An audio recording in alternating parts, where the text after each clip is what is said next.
Manalangin po tayong lahat.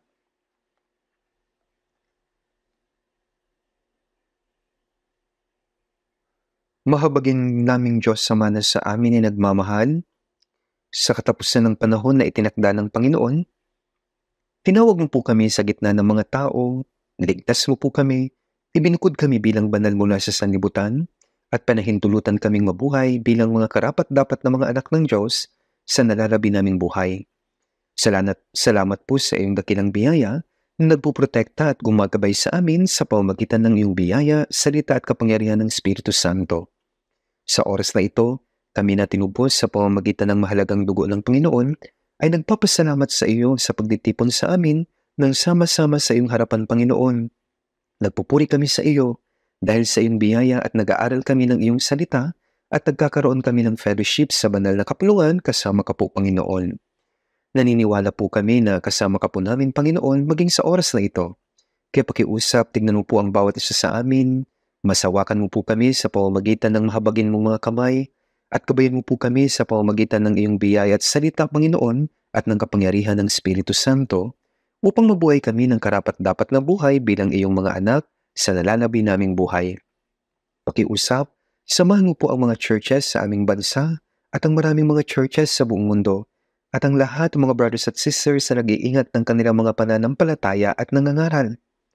Pakiusap, tulungan mo po sila upang matapang silang magpatotoo sa iyong ebanghelyo, Panginoon, at may sakatuparan ng iyong gawain, Panginoong Diyos, na nag-aakay ng maraming mga kaluluwa patungo sa iyo at maliligtas sila. Nawa ang Panginoon ang kumilos sa amin sa Bible Seminar na magsisimula sa susunod na linggo, at marami daw ang mga kaluluwa ang maliligtas sa panahong ito na magdadala ng dakilang kagalakan at kaluwalhatian sa iyo, Diyos Ama. Pakiusap, bigyan mo po kami ng karunungan, katapangan at lakas sa gawain ng pag-aakay ng mga nawawalang kaluluwa sa paligid namin patungo sa iyo, Panginoon. Sa Panginoon na nagbibigay sa amin ng aming kinakailangang salita ayon sa panahon at nagtuturo sa amin sa daang dapat naming dakaran. Pakiusap, tulungan mo po kami na mas maunawaan ang iyong salita at ang iyong banal na kalooban sa oras na ito na nais mong ihayag sa amin. Ito po ang aming dalangin sa pangalan ng Panginoong Hesus. Amen. Buksan po natin ang ating mga Biblia, 2 Korinto chapter 5. 2 Korinto chapter 5, verse 14 at 15. Verse 14 at verse 15. Babasahin ko po ito.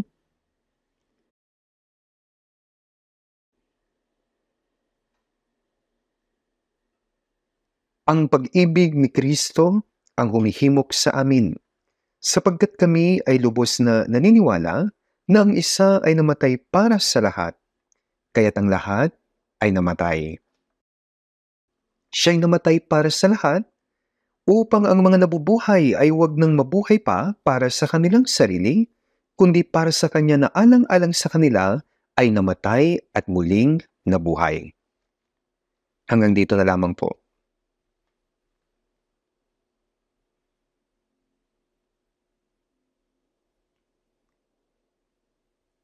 Ang pinakamahalagang tanong sa kung paano mabubuhay ang mga naligtas na Kristiyano sa natitira nilang buhay ay nakatala sa Biblia ng detalyado.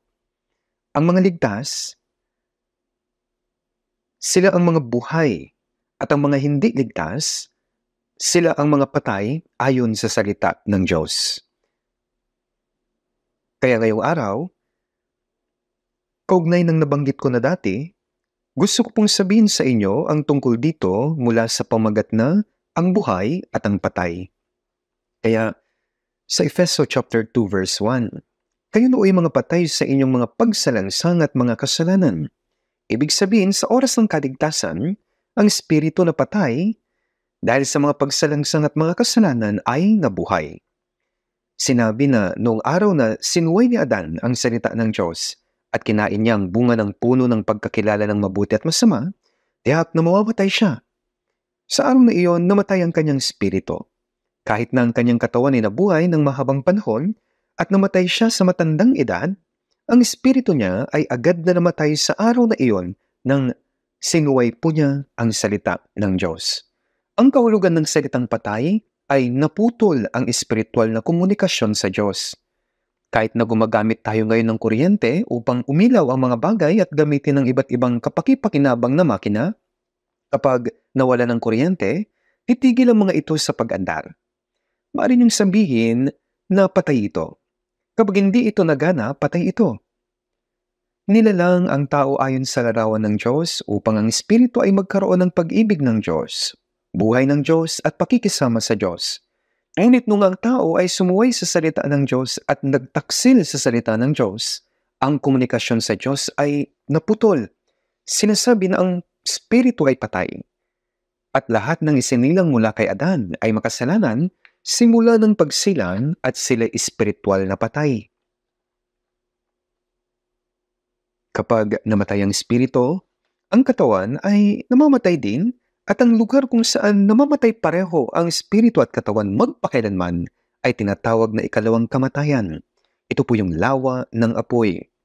Ngayon, ang Diyos ang gumawa ng gawain ng pagbuhay sa espiritong namatay sa kasalanan at pagsalangsang. Kaya ang parusa para sa ating mga kasalanan ay dinala ng tanging anak ng Diyos. Ang walang kasalanang si Jesucristo, at dahil ang kabayaran ng kasalanan ay kamatayan, namatay siya at napatawad ang ating mga kasalanan sa pamamagitan ng pagdanak ng kanyang dugo, at ang katotohanan ito ay nahayag sa pamamagitan ng Espiritu Santo. Kapag naligtas tayo, sa pamamagitan ng pagkaunawa at pananampalataya, ang Espiritu na namatay sa kasalanan at pagsalangsang ay nabubuhay. Mangyayari ito ng isang beses sa ating buhay. Kaya ang pagkakaroon ng kaligtasan, na born again, pagkakaroon ng buhay na walang hanggan, sa ibang salita na nangahulugan lahat ito ng espiritong patay dahil sa pagsalangsang at kasalanan ay nabuhay. Ngayon, ang taong hindi ligtas ay patay. Kahit na ang katawan niya ay buhay at naglalakad siya, may malaking pagkakaiba sa pagitan ng patay at buhay, gaya ng pagkakaiba ng impyerno at langit. Kaya paano dapat mabuhay ang buhay? Ipinapaliwanag ng Biblia ng detalyado kung paano dapat mabuhay ang buhay. Sinabi ng espiritu ng patay, dahil sa pagsalangsang at kasalanan, ay gumagawa ng mga gawain ng patay. Ang diablo ang kumikilos sa patay. Ginagawa niyang sumuway ang mga tao sa salita ng Diyos at nagiging sanhi siya ng kamatayan ng kanilang espiritu, habang inaakit niya ang dati at masamang likas ng patay na mabuhay ayon sa pagnanasa ng laman. Kaya nga kayo nooy mga patay sa inyong mga pagsalangsang at mga kasalanan. Bago natin makamit ang kaligtasan, lumakad tayo dati ayon sa pinuno ng kapangyarihan ng himpapawid. Sumunod tayo sa diablo, ng espiritu na ngayon ay gumagawa sa mga anak ng pagsuway.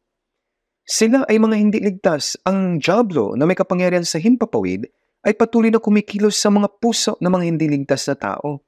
Sinasabi ito sa mga taong ligtas na dati ninyong nilakaran.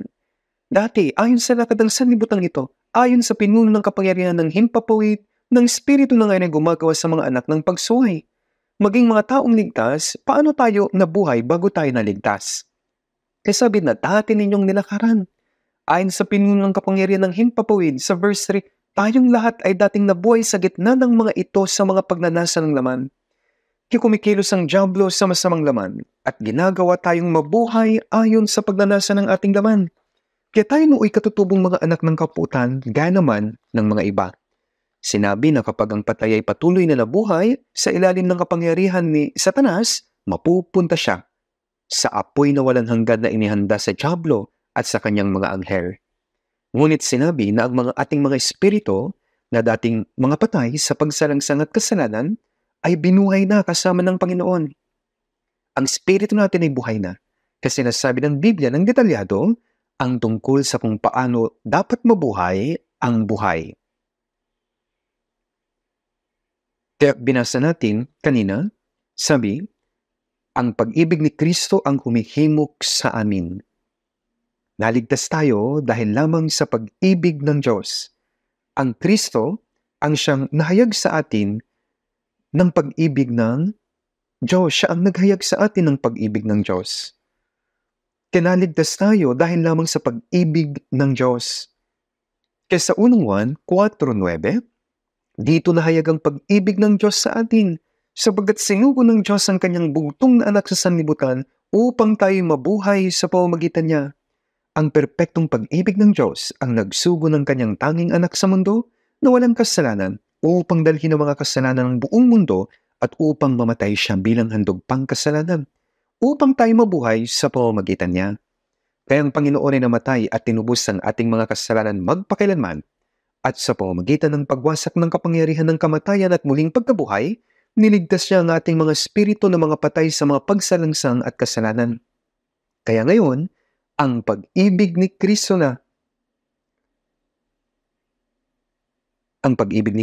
ang kumihimok sa amin.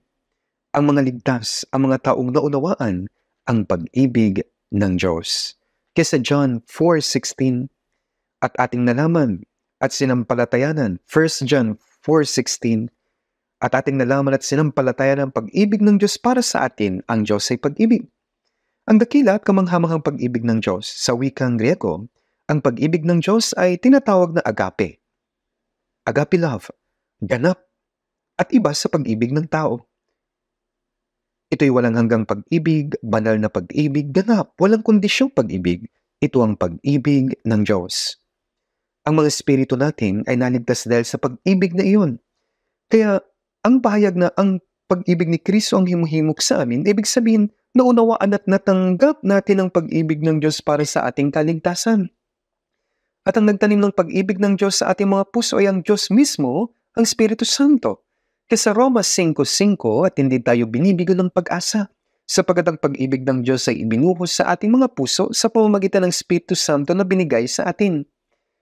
Sinasabi na naintindihan natin ang biyaya ng Diyos sa pamamagitan ng Biblia. Binuhos ng Espiritu Santo sa puso natin ang pag-ibig ng Diyos. Kasabi sa Romans 5:8, subalit pinatutunayan ng Diyos ang kanyang pag-ibig sa atin na nung tayo mga makasalanan pa, si Kristo ay namatay para sa atin. Nung tayo makasalanan pa, hinatulan dahil sa ating mga kasalanan, at mga kaaway ng Diyos dahil sa ating masasamang gawa, namatay si Kristo para sa atin. Kaya pinatutunayan ng Diyos ang kanyang pag-ibig sa atin. Nung mga kalaban pa tayo ng Diyos, gumagawa ng masasamang gawa, ang pag-ibig ng Diyos ay pinatunayan sa pamamagitan ng kamatayan ni Kristo para sa atin, at pinatawad ang ating mga kasalanan. Ito ang resulta ng pag-ibig ng Diyos. Nung naunawaan natin ang pag-ibig na ito ng Diyos, natanggap natin ang kaligtasan sa pamamagitan ng pananampalataya. Ang mga naligtas sa may pag-ibig ni Kristo sa kanilang puso, yan ang bumihag, humihimok sa amin. Ang salitang humihimok ang ipapahiwatig ng pagkahuli, pagkabihag, sa pamamagitan ng isang malakas na kapangyarihan. Hinihila tayo ngayon ng makapangyarihang pag-ibig ni Kristo. Tayo nabihag ngayon sa pag-ibig ni Kristo, gaya ni Apostol Pablo na dating kaaway ni Kristo, nakaunawa ng pag-ibig na nagtulak kay Jesus na namatay para sa lumalaban sa Kanya. Sa oras na naunawa natin ang pag-ibig na ito, gaya ni Pablo, nabihag ng pag-ibig ni Kristo, bigla nabuhay na siya sa buong buhay niya, hawak ang pag-ibig na ito. Kaya sabi dito sa ating binasa, ang pag-ibig ni Kristo ang kumihimok sa amin. At ngayon sinasabi na ang isa ay namatay para sa lahat, kaya't ang lahat ay namatay. Kaya sa pamamagitan ng gawa ng isang tao, si Adan, pumasok ang kasalanan sa mundo na ginagawang makasalanan ng lahat ng mga tao. Subalit, sinasabi sa 1 Corinto 5:22, sapagkat kung paanong kay Adan ang lahat ay namamatay, gayon din kay Kristo ang lahat ay bubuhayin. Ang namatay kay Adan ay nabuhay kay Kristo, kaya ang isang tao ay namatay para sa lahat. Ang katotohanan ng namatay ang walang kasalanang Panginoon bilang kapalit, siya ang kapalit nating namatay. Kaya sa John 5:13, walang mahigit pang dakilang pag-ibig kay sarito na ibigay ng isang tao ang kanyang buhay dahil sa kanyang mga kaibigan. Kayo aking mga kaibigan kung ginagawa ninyo ang mga bagay na aking iniuutos sa inyo. Ang Panginoon sa pamamagitan ng pagliligtas sa atin na dating mga kaaway ng Diyos ay naging mga anak ng Diyos at kaibigan na ni Kristo. Ang Panginoon sa pamamagitan ng kanyang pagkamatay para sa atin ay binigyan tayo ng buhay. Sa pamamagitan ng kanyang kamatayan, naging mga kaibigan na tayo ng Panginoon at tumanggap tayo ng bagong buhay. Kaya ang pahayag na kayo'y aking mga kaibigan kung ginagawa ninyo ang mga bagay na aking iniuutos sa inyo, sinasabi nito ang mga nakaunawa ng pag-ibig na ito, ang mga nakatanggap ng biyayang ito, ay natural lamang po na susunod na sa turo ng Panginoon. Kasi sinabi niya, kung ginagawa niyo ang mga bagay na aking iniuutos sa inyo, kayo'y aking mga kaibigan. Tumanggap ng kaligtasan na isa ay namatay para sa lahat. Ang Panginoon na namatay bilang kapalit ng lahat, kasama ako at lahat kayo na naririto, siya ang namatay para sa atin. Sabi ng Biblia na ang tagapaglikha, kapantay ng Diyos at tanging anak ng walang hanggan at banal na Diyos, ang namatay bilang kapalit ng mga makasalanang gaya natin. Namatay siya para sa atin, sa halip na ako ang mamatay, ang Panginoon ang namatay kapalit ko. Isang tao para sa lahat, namatay si Jesus sa halip na ako, upang ang mga nabubuhay sa pamamagitan ng pagkamatay niya sa halip ko, binuhay ng Panginoon ang ating mga kaluluwa, na dating mga patay sa mga kasalanan at pagsalangsang, na ang isa, sabi dito, ay namatay para sa lahat. Ngayon, ano ang layunin ng pagkamatay niya bilang kapalit ng lahat? Ang layunin nito ay upang tayo sa buhay, dalhin tayo sa buhay sa pamamagitan ng kanyang kamatayan. Ibig sabihin ng ang mga nabubuhay, sila ang mga tumanggap ng kaligtasan. Ibig sabihin ng pahayag na tumanggap ng kaligtasan na ipanganak na muli, nagkaroon ng buhay na walang hanggan. Ang mga gayong pahayag, sabi dito, upang ang mga nabubuhay ay wag nang mabuhay pa para sa kanilang sarili, kundi para sa kanya na alang-alang sa kanila ay namatay at muling nabuhay. Kaya ngayon, ang mga tunay na nakaunawa at tumanggap ng napakalaki at kamanghamanghang biyaya ng kaligtasan, sila na mga tumanggap ng kaligtasan mula kay Kristo, hindi na sila nabubuhay para sa kanilang mga sarili. Alam niyo, bago matanggap ang kaligtasan, nabubuhay lang sila para sa kanilang sariling pagnanasa. Ang mga hindi pa tumatanggap ng kaligtasan, nabubuhay ayon sa walang kabuluhang bagay ng sanlibutan. Sinusunod ang pagnanais ng kanilang mga laman. Ito ang paraan ng mga patay. Ngayon, ang mga tumanggap ng kaligtasan ay hindi na nabubuhay para sa kanilang mga sarili na sinusunod ang kanilang sariling pagnanasa ng laman, kundi para sa Kanya, na alang-alang sa kanila ay namatay at muling nabuhay. Kaya ang layunin ng ating kaligtasan ay pareho para sa ating mga kaluluwa at mga katawan na tinubos ng Panginoon na nagbigay ng kanyang dugo bilang kabayaran. Sabi sa 1 Korinto 6:19-20, at kayo ay hindi sa inyong sarili, sapagkat kayo binili sa isang halaga, kaya't luwalhatiin ninyo ng inyong katawan ng Diyos. Ngayon, ang ating mga katawan, kaluluwa, lahat ng meron tayo ay sa Panginoon lahat. Tinubos ng kanyang mahalagang dugo at hindi na sa ating mga sarili. Bago natin natanggap ang kaligtasan, tayo'y ginawang bihag sa ilalim ng kapangyarihan ni Satanas. Kahit alam o hindi natin ito alam, tayo'y bihag sa ilalim ng kapangyarihan ni Satanas, na katadhana sa pagkawasa bilang kabayaran ng ating mga kasalanan. Mula sa kondisyong ito, niligtas tayo ng Panginoon. Ngayon, binayaran niya ang kabayaran ng ating mga kasalanan. Kinuha niya ang parusa para sa ating mga kasalanan at napanaya tayo mula sa pagkaalipin sa kasalanan. Ngayon, binigyan niya tayo ng buhay na dinadala tayo mula sa kamatayan tungo sa buhay. Ngunit, sabi, upang ang mga nabubuhay, ang layunin ng ating kaligtasan, sabi dito, upang ang mga nabubuhay, ang layunin ng kaligtasan, kaya sinabi ng Panginoon ay upang ang mga tumanggap ng kaligtasan ay wag nang mabuhay para sa kanilang sarili, kundi para sa Kanya na alang-alang sa kanila ay namatay at muling nabuhay. Ngayon, ang Panginoon na namatay para sa atin at nagbigay ng buhay sa ating mga kaluluwa, ano ang sinasabi ng Panginoon sa mga nabubuhay? Namatay siya para sa inyong mga kasalanan at tinubos kayo. Sinasabi niya, namatay ako para sa iyo. Binayaran ko ang kabayaran ng mga kasalanan mo upang bigyan kita ng buhay. Ngayon, hinihiling ko sa iyo, mabuhay ka na para sa akin. Tinubos kita sa pamamagitan ng pagkamatay ko para sa iyo. Kaya nakikiusap ako sa iyo na sa natitira mong araw, na araw ng iyong mga buhay, huwag ka nang mabuhay para sa iyong sarili, kundi para sa akin. Sinasabi niya, namatay ako para sa iyo, tinubos ko ang mga kasalanan mo magpakailanman. Kaya na huwag ka nang mabuhay para sa inyong sarili, kundi para sa akin. Ngayon, anong isasagot niyo? Sabi, huwag nang mabuhay pa para sa kanilang sarili. Hindi na kailanman. Dati nabuhay ako para sa aking sarili, para sa pagnanasa ng laman.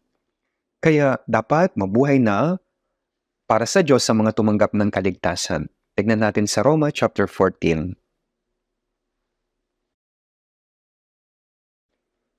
Roma chapter 14, verse 7 hanggang verse 8. Roma chapter 14.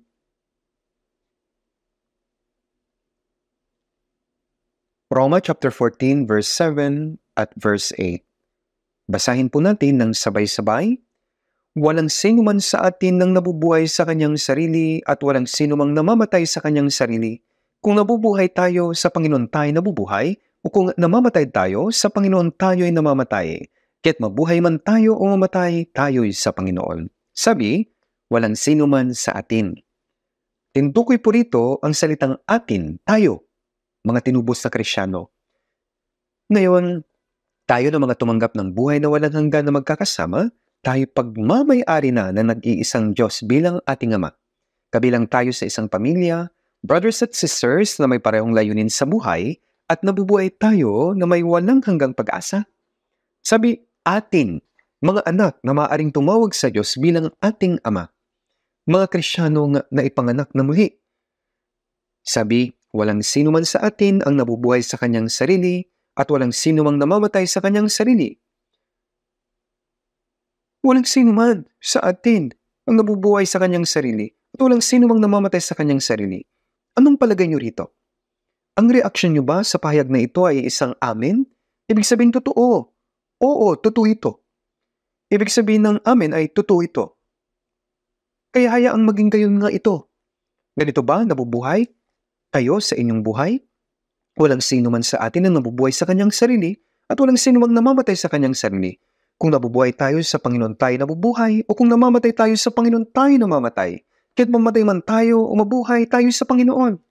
Sinasabi ng mga talatang ito na dahil binili tayo sa pamamagitan ng ibinayad na dugo ng Panginoon, hindi na natin pagmamayari ang ating sarili. Kaya't mabuhay man tayo o mamatay tayo sa Panginoon, wala na tayong karapatang mabuhay para sa ating sarili at hindi na rin tayo malaya na mamatay para sa sarili natin. Ngayon ang ating buong pagkatao, katawan, kaluluwa at natitirang buhay ay sa Panginoon.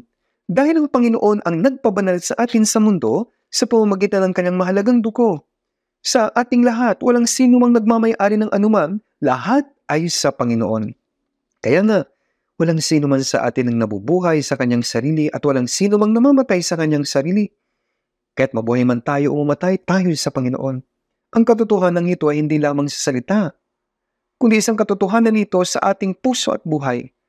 Dapat itong isabuhay, kaya sabi dito, Romans 14:9, sapagkat dahil dito si Kristo ay namatay at muling nabuhay upang siya maging Panginoon ng mga patay at gayon din ng mga buhay.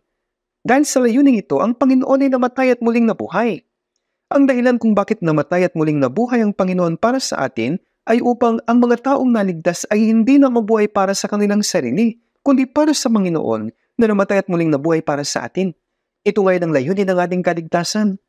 Ngayon dapat na tayong mabuhay ayon sa layunin ng Panginoon na nagligtas sa atin ngayon.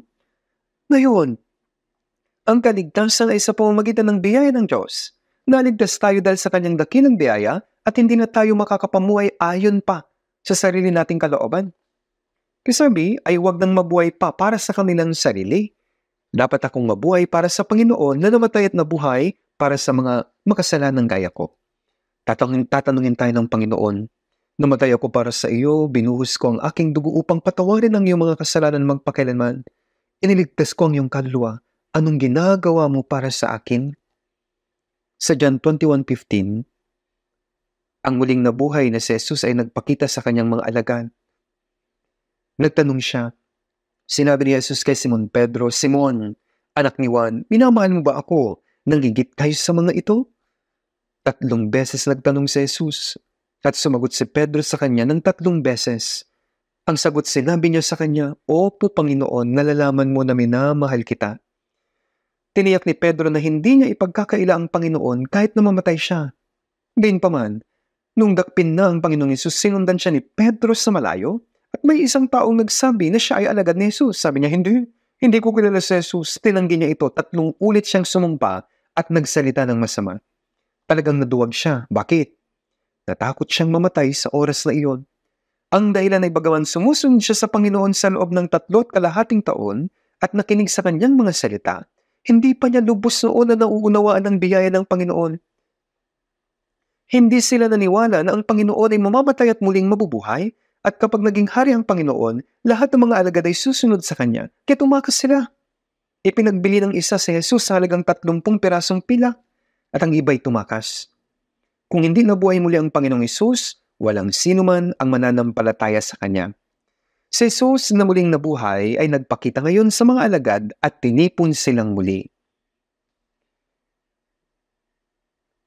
Sabi niya, Simon, anak ni Juan. Simon ang dating pangalan ni Pedro. Bakit niya siya tinawag sa kanyang dating pangalan? Binago niya ang pangalan na Simon sa Pedro. Pedro na ibig sabihin ay bato. Ang bato ay tumutukoy sa pananampalataya. Ngunit si Pedro ay tila naging buhangin sa halip na bato, kaya't magsimula tayong muli. Parang ganon. Si Simon na anak ni Juan, simulan nating muli mula sa pampang ng dagat ng Galilea, kung saan unang tinawag ni Jesus si Pedro. Paano ito sisimulan? Ito ang panimula, Simon, anak ni Juan. Minamahal mo ba ako ng higit kaysa mga ito? Higit kaysa iba. Bagaman itinanggi ng lahat ang Panginoon, sinabi ko na hindi ko itatanggi ang Panginoon. Subalit ano ang nangyari? Minamahal mo ba ako ng higit kaysa mga taong ito? Alam na alam nito ni Pedro. Lubos niyang pinagsisihan ng kanyang mga kasalanan. Kahit ano pa ang sasabihin niya sa Panginoon, sabi niya, Panginoon, nalalaman mo na minamahal kita. Ngayon ay tunay na minamahal na kita, Panginoon. Ano ang sabihin ngayon ni Pedro ay totoo. 3 ulit niyang tinanong ito, si Pedro ay sumagot 3 beses din, nalalaman mo. Nalalaman niya ang lahat ng mga bagay. Alam din niya na ipinagkanulo ko ang Panginoon. Ngunit ngayon na pinatawad na ng Panginoon ang aking mga kasalanan, tunay na minamahal ko na siya. Tunay na nanampalataya si Pedro sa Panginoon. At ang pag-ibig niya ngayon sa Panginoon ay tapat. Minamahal mo ba ako ng higit kaysa mga bagay sa sanlibutan ito? Tatanungin din sa atin ng Panginoon ang parehong tanong na ito. Dapat tayong sumagot. Dapat nating isagot kung ano ang nasa ating puso. Nalalaman po niya ang lahat ng bagay. Dahil alam ng Panginoon ang ating puso, dapat nating sagutin ng eksakto kung ano ang nasa ating mga puso. Minahal tayo ng Panginoon sa pamamagitan ng pagbibigay ng kanyang buhay. Natural lamang na mahalin din natin ang Panginoon ng higit sa lahat ng bagay sa sanlibutan ito. Walang anumang paraan na maaari nating suklian ang pag-ibig na iyon. Hindi ko masusuklian ang biyayang binigay mo sa pamamagitan ng pagmamahal mo sa akin, ngunit ang aking mahinang puso at hamak na katawan ay magiging alipin mo. Ang katawan ko, ang kaluluwa ko, at ang natitira kong buhay, ang lahat ng ito ay sa Panginoon na. Mabuhay man ako, pakiusap, umamatay, pakiusap, gawin mo ang iyong nais, Panginoon. At mula roon, nagtungo si Pedro sa Roma upang mangaral sa kanyang natitirang buhay at sinabi na ipinako siyang pabaliktad, patiwarik at namatay. Sa kanyang natitirang buhay, minahal niya ang Panginoon ng lubusan at namatay para sa Panginoon. Ang sagot ni Pedro ay pinatotohanan sa kanyang buhay. Ganoon rin si Pablo. Maging si Pablo na hinawakan sa pamamagitan ng pag-ibig ni Kristo ay hindi na nabuhay sa kanyang sarili para sa kanyang sarili, kundi sa kanya, sa Diyos, na siyang namatay at muling nabuhay para sa kanya at siya'y namatay para sa Panginoon. Ang lahat ng pananampalataya ay tunay at katotohanan, at lahat ng nananampalataya sa katotohanan ay dapat na maunawaan din ang katotohanan iyon sa ating puso at buhay. Bagaman lumapit tayo sa Panginoon sa pamamagitan ng ating labi at hindi siya ginagalang, sabi, at ang kanilang puso ay malayo sa akin. Ginagalang ako ng bayang ito sa kanilang labi, subalit ang kanilang puso ay malayo sa akin. Marcos 7:6. Bakit tinatawag niyo akong Panginoon, Panginoon, ngunit di niyo ginagawa ang sinasabi ko? Hindi ito tunay na pananampalataya. Kung tunay na nananampalataya tayo sa Panginoon, dapat itong mahayag sa ating labi, puso at mga gawa. Ito ang tunay na pananampalataya. Kaya nga, walang sino man sa atin ang nabubuhay sa kanyang sarili at walang sino man namamatay sa kanyang sarili. Mabuhay man ako, para ito sa Panginoon. Mamatay man ako, para ito sa Panginoon. Kaya sabi po ng isang kanta, If I live for you. If I die for you. I belong to you. In life or death. Opo, dapat nating magawa sa ating mga puso at buhay. Pag-isipan po nating maigi ang ating mga sarili. Nangyayari ba talaga ito sa aking buhay matapos kong maligtas? Kung may bagay kayong mas iniibig kaysa sa Panginoon, hindi po ito gusto ng Panginoon. Kaya sa Mateo 10 verse 37, ang umiibig sa ama o sa ina nang higit kaysa akin ay hindi karapat-dapat sa akin, at ang umiibig sa anak na lalaki o anak na babae nang higit kaysa akin ay hindi karapat-dapat sa akin. Ibigin at galangin ninyo ang inyong mga magulang, asawa, mga anak, mga kapatid. Dapat kayong umibig, ngunit hindi kayo maaaring umibig na mas higit kaysa sa pag-ibig niyo sa Panginoon. Ito ang kailangan sa atin ng Panginoon. Binigay ng Diyos ang kanyang tanging anak. Kaya sa Roma 8:32, siya na hindi pinagkait ang kanyang sariling anak, kundi binigay dahil sa ating lahat. Binigay niya maging hanggang sa kamatayan. Ang pag-ibig ng Diyos ay ganap. Gaano kahigit ang maaari nating gawin upang suklian ang pag-ibig na iyon? Kaya dapat nating pag-isipan ito. Kaya ngayon, matapos maligtas, ang natitira nating buhay ay dapat na mabuhay lamang para sa Panginoon. Naligtas na tayo at naging mga anak ng Diyos. Mayroong maluwalhating pag-asa na makapasok sa walang hanggang kaharian ng Diyos. Ito ang natatanging resulta ng pagkamatay ng Panginoon para sa akin, pagpapatawad ng aking mga kasalanan magpakailanman, at ang pagwasak sa kapangyarihan ng kamatayan. Kaya nga, sabi sa awit 116 verse 12, ano ang aking isusukli sa Panginoon sa lahat niyang kabutihan sa akin? Ano ang aking isusukli sa kanyang dakilang biyaya? Bagaman mamatay ng 100 ulit ang hamak kong katawan para sa Panginoon, hindi nito masusuklian ang biyayang ito. Bagaman hindi kita masuklian, bagaman hindi ko masuklian ang kabutihang binigay mo sa akin sa pamamagitan ng pagmamahal sa akin, ngunit ang aking mahinang puso at hamak na katawan ay magiging alipin mo na. Opo, ako ay sa iyo. Ang alipin ay walang pagnanais, walang plano, walang pamantayan, walang karapatan at iba pa. Nabubuhay lamang siya para sa nagmamay-ari sa kanya. Sinabi rin ni Jesus na siya ay alipin sa harapan ng Diyos. Kaya nga po sa Filipos 2, sa 1-8, na siya bagaman nasa anyo ng Diyos, ay hindi niya itinuring na isang bagay na dapat panghawakan ng pagiging kapantay ng Diyos. Siya ang anyo ng Diyos, sang laman. Bagaman Diyos sa tagapaglikha, 3 persona ay iniwan ang posisyong iyon, kinuha ang anyong alipin na naging katulad ng tao. Ang Diyos na tagapaglikha ay naging tao.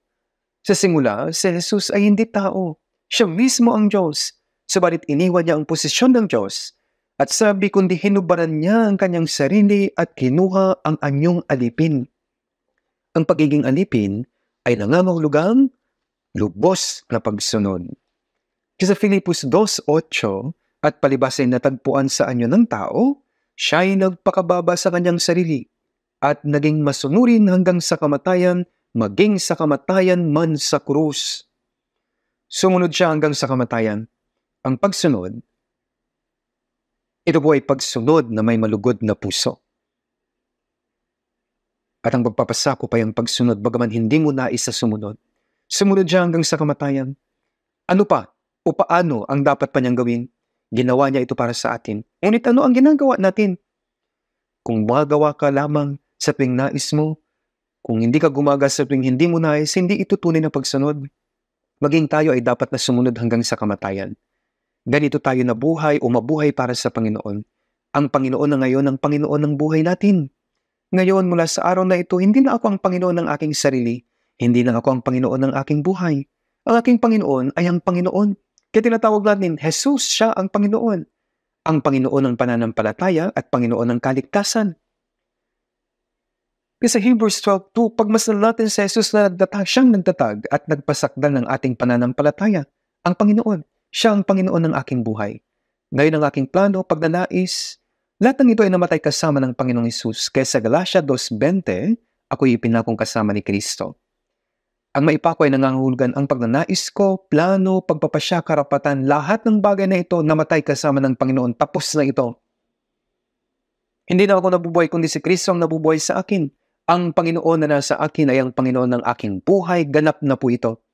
Bagaman ako'y kanyang buhayin o patayin, kung mabubuhay tayong kasama ng Panginoon. At kung mamamatay tayong kasama ng Panginoon at papasok tayo sa walang hanggang kalulatian kasama ang Panginoon. Ano ngayon ang dapat nating katakutan? Ngayon, dapat po nating maunawaan na ang natitira nating buhay ay dapat sa Panginoon lamang. Sa mga tuwid, sa 1 Korinto 6:19 hanggang 20, at kayo ay hindi sa inyong sarili sapagkat kayo binili sa isang halaga. Gayun din po sa 1 Korinto 7:23, kayo binili sa halaga. Huwag kayong maging alipin ng mga tao. Kaya binili kayo sa isang malaking halaga, kaya huwag na kayong maging alipin ng mga tao. Ngayon ang katawang ito at ang espiritu ay hindi na sa akin. Binili na ito sa isang malaking halaga at ipinagkatiwala sa atin.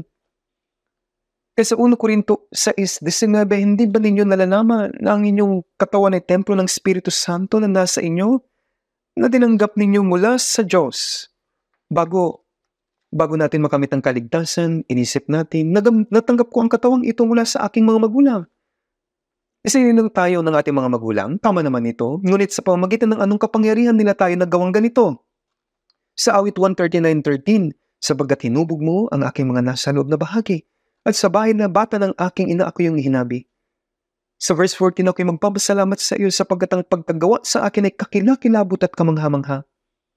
Tama po, na parang ang buong sang sinukob ay inilagay sa katawang ito ay kakilakilabot at kamangha-mangha.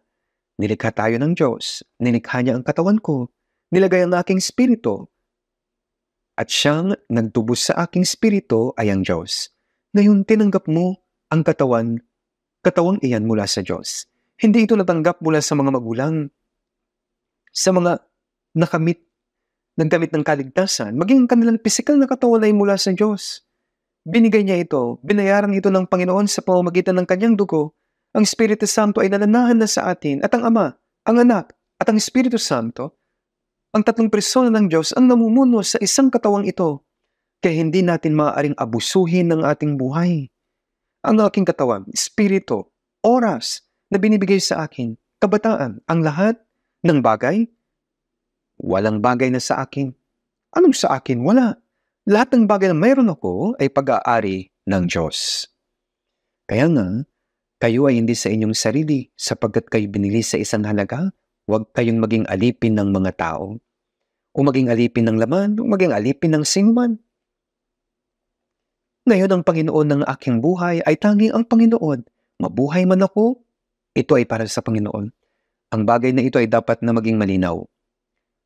Paano kung sa tuwing nais mong mabuhay para sa Panginoon, mabubuhay ka para sa Panginoon? At kapag nais mong mabuhay ayon sa iyong sariling pagnanais, ay mabubuhay ka rin sa paraang gusto mo? Pahihintulutan ba ng Panginoon na mabuhay ka ng ganito? Hindi po. Hindi niya ito pahihintulutan. Kung titignan halimbawa ang mga apostol at mga Kristyano na naunang nabuhay sa atin, tunay na lubos na silang nabuhay para sa Panginoon. Nabuhay sila para sa Panginoon at maraming iba sa kanila namatay para sa Panginoon.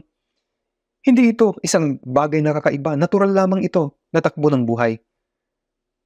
Ngayon ang katawan, spirito, lahat ng meron ako, hindi sa akin. Kung may bagay na inaari mong sayo, pakita mo sa amin. Ano ang bagay na talagang pag-aari mo? Kung isa sa alang-alang ang malaking halaga ng ipinambili niya rito, maging ang aking buhok ay inaalagaan at pinamumunuan ng Panginoon. Hindi niya ako basta lamang iiwanan kahit saglit. Binabantayan niya ako. Ngayon na binili na ako ng Panginoon sa malaking halaga, ano ang mangyayari sa ating buhay? Alam niyo po yung kwento ng Titanic, di po ba? Ginawa ito noon sa United Kingdom around 1912. Nang panahong iyon, ito ang pinakamalaking bagay na gumagalaw sa buong mundo. Pinakamalaking bagay na gumagalaw, barko o anumang bagay. Umalis ang barko sa UK at patungo ito sa New York. Mayroong nasa 2,208 katao ang nakasakay rito. Masaya silang naglalayag hanggang sa makarating sila malapit sa Canada. At alam nating lahat bumangga sa isang malaking iceberg na naging dahilan ng paglubog nito. Totoo po ito. Ang paglubog ng barko ay natuklasan. Natagpuan na nila ito. Gayunpaman, sa 2,208 na pasahero nito, 1,514 katao ang namatay at 694 lamang ang nakaligtas. Ito ang nakatala sa statistics. Dahil may kaunti lamang noon sa mga lifeboats, sa una tanging mga kababaihan at bata yung pinahintutulutang makasakay doon sa mga lifeboats. At unti-unting nagsimula ang kaguluhan sa mga naiwang mga kalalakihan. Ang bawat isa ay humahanap ng lugar. Kaya bilang tugon, ang mga namamahala ay tumayong may dalang baril para makontrol na sinasabing mamamaril kami kapag may paglabag. Dahil nag-uulan po ang mga tao. Kaya para maprotektahan ng mga tao, yun ang kanilang sinabi. Kumantong ngayon sila sa pagpapalabunutan. Dahil kung ang lahat ay sumakay sa lifeboat, lulubog din ito at mamamatay ang lahat. Sa makatwid, hindi lahat ay maaaring makasakay. Kaya nagpalabunutan po sila. At kapag nabunot, mabubuhay sila. Kapag hindi, haharap sila sa kamatayan. Ngayon habang nagpapalabunutan sila, may nangyari, at ito po ay totoong kwento na talagang nangyari sa panahong iyon. Sa panahong iyon, may dalawang magkaibigan. Isa sa kanila ay mananampalataya. Nananampalataya kay Jesus habang ang isa hindi pa po nananampalataya, hindi pa ligtas. Ang kaibigan na naligtas ay nabunot. Siya ang nabunot at napahintulutan siyang mabuhay. Ngayon, ay maaari na siyang makasakay sa lifeboat at maligtas. Gayunpaman, namutla ang kaibigang hindi paligtas dahil sa takot sa kamatayan. Kaya talaga pong nakakaawa ito. Nakakaawa siya dahil mamamatay. Hindi dahil mamamatay siya, kundi dahil kapag namatay ang kaibigan niya, mapupunta siya sa impyerno. Kaya ang may hawak ng ticket na maliligtas ng buhay, ang mananampalataya, sabi niya, dapat mo itong kunin. Kailangan mong mabuhay. Sumagot ang kaibigan niya, ano ang nangyayari? Anong sinasabi mo? Hindi mo aaring isakripisyo ang sarili mong buhay para sa akin. Hindi ko ito matatanggap. At sinabi uli niya, dapat mo itong kunin. Ayos lang sa akin na mamatay sapagkat ako'y ligtas na. Kaya pupunta ako sa langit kahit na mamatay ako. Ngunit ikaw, kung mamatay ka, mapupunta ka sa impyerno. Kaya dapat mabuhay ka pa. Isang bagay ang hinihingi ko, kapag umalis ka, pakiusap, unawain mo ang biyaya ng Diyos at tanggapin ang kaligtasan at magkita tayo sa langit. Inabot niya ang ticket at pinilit siyang makaalis at sinabi niya, bilis, bilis. Kaya ang kaibigan na hindi mananampalataya, kinuha yung ticket at sumampa sa lifeboat at nabuhay siya.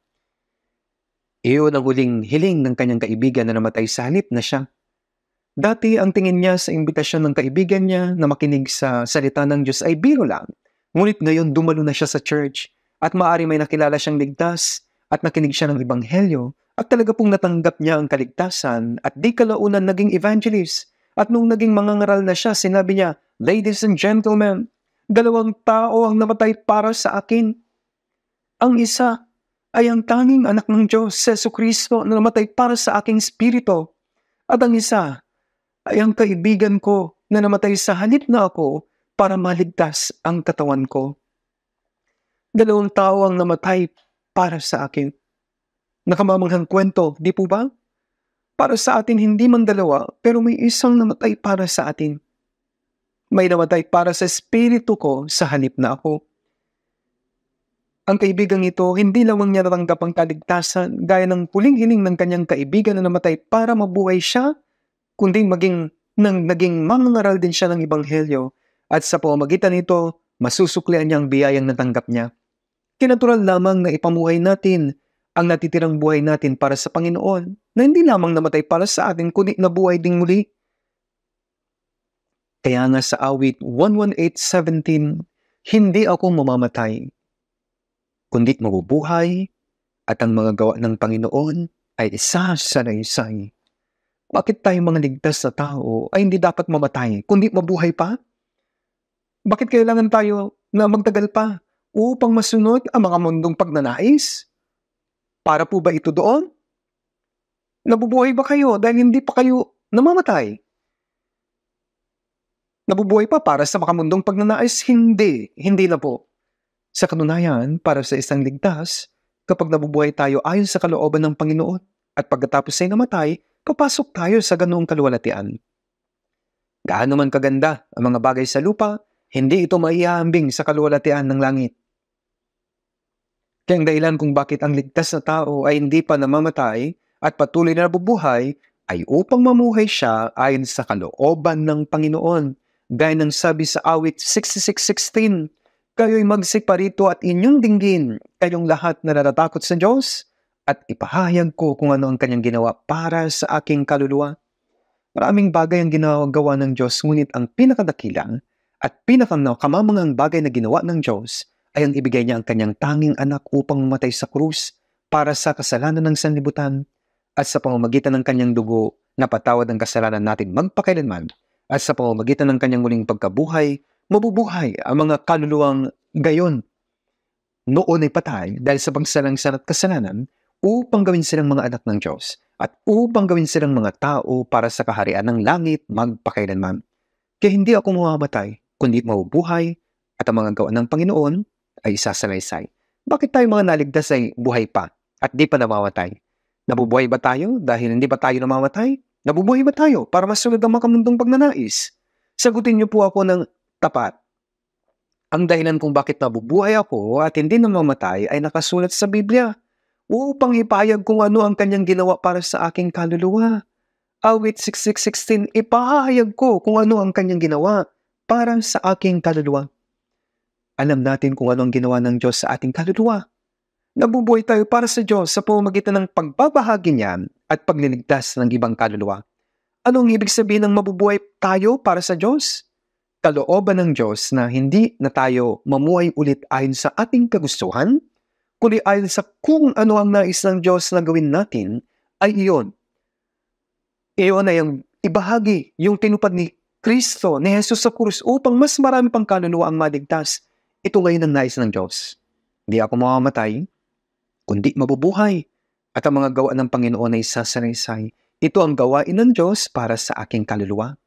Sapagkat naunawaan natin ito at sinampalatayanan, dapat natin itong ipangaral. Maraming tao sa palibot natin, hindi pa alam ang tungkol sa kanilang kaluluwa, patungo sa walang hanggang pagkawasak kapag namatay sila ngayong araw.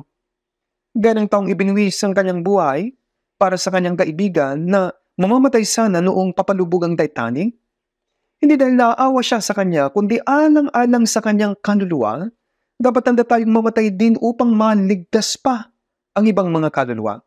Sa sinaunang iglesia, alam niyo po, walang alagad ang namatay dahil sa katandaan sa pangangaral ng Ebanghelyo. Lahat sila pinatay, minartir. Hindi lamang ang mga alagad, maging si Esteban pinagbabato habang nangangaral ng Ebanghelyo.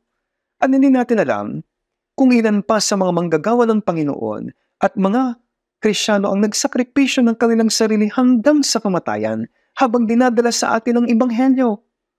Ano ang gagawin natin ngayon? Inaakala niyo ba na ligtas na kayo at ngayon ay pwede na mabuhay ayon sa gusto niyo?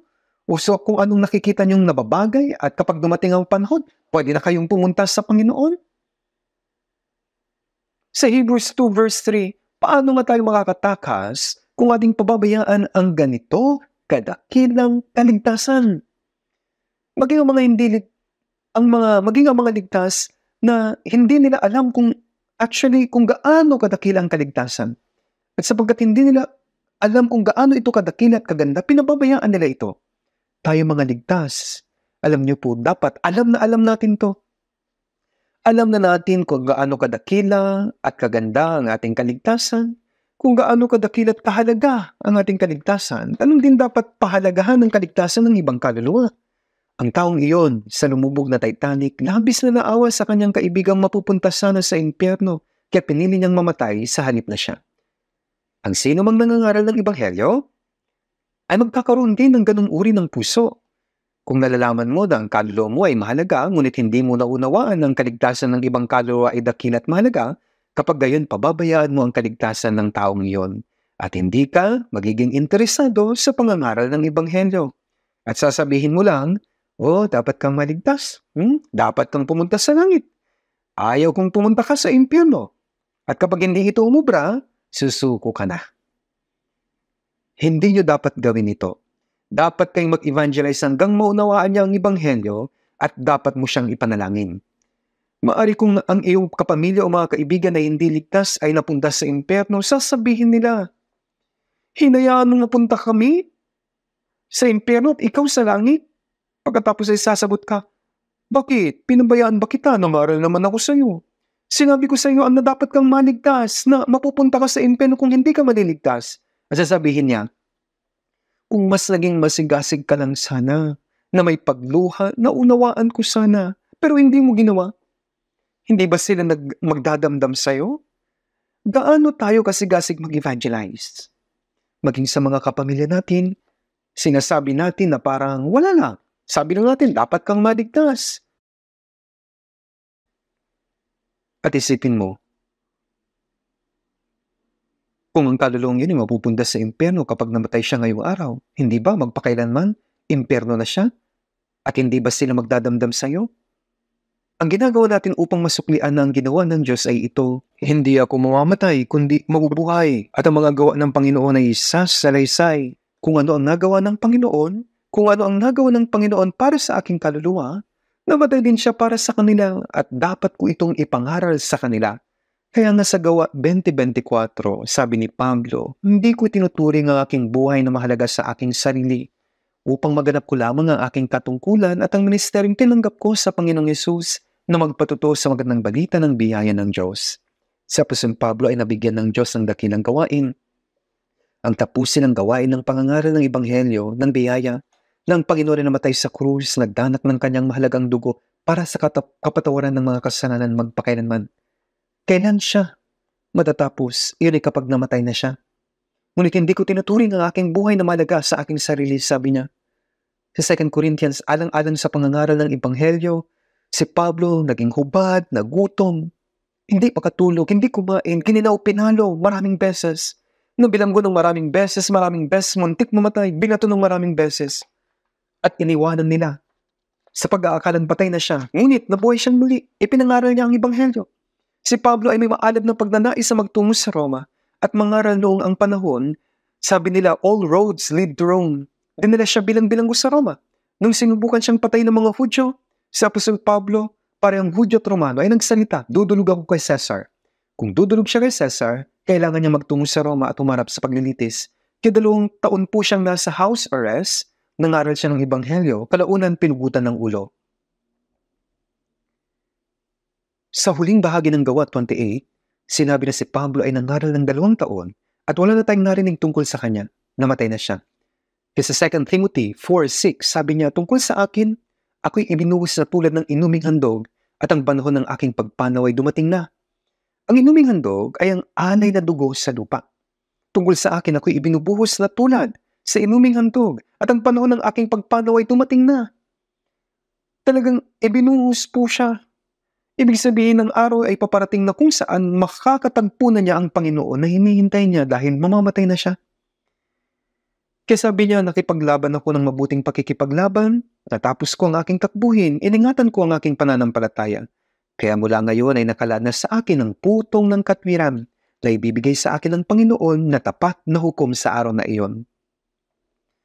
Umawit siya ng maluwalhating tagumpay, awit ng tagumpay. Ngunit sa Apostol Pablo ay gustong-gustong makapunta sa Savannah. Ito po ay isang lugar sa Espanya, sa Roma, upang makaral. At nung nakarating siya doon, naging bilanggo siya bilang probation sa loob ng 2 taon at nangaral. Kaya bakit hindi nila siya binigyan ng isa pang pagkakataon at hinayaan na matapos sa loob ng 2 taon? Iyan din ang tanong ko, ngunit wala iyan sa aklat ng mga gawa. Ang aklat ng mga gawa ay nagpapatuloy pa. Hindi ito aklat ng mga gawa, kundi actually aklat ng banal na spirito. Ito ang aklat ng iglesia at magpapatuloy ito hanggang sa araw na dumating na ang Panginoon. Kitinuturing ko ang 2 taon niya sa Roma bilang maliit na bahagi ng 2,000 taon ng kasaysayan ng Kristyanismo. Ang gawa ng banal na spirito ay nagpapatuloy maging hanggang ngayon. Naniniwala ako na ang pagdurusa ng mga apostol ay magpapatuloy hanggang sa buhay natin. Kaya magiging napakalaking kasalanan sa harap ng Diyos kung hindi natin ibabahagi ang Ebanghelyo.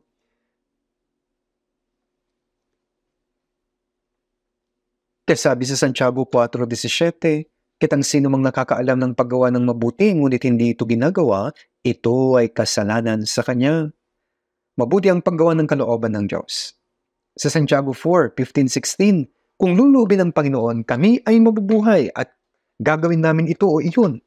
Subalit ngayon nagmamalaki kayo sa inyong mga kayabangan. Ang lahat ng gayong pagmamalaki ay masama.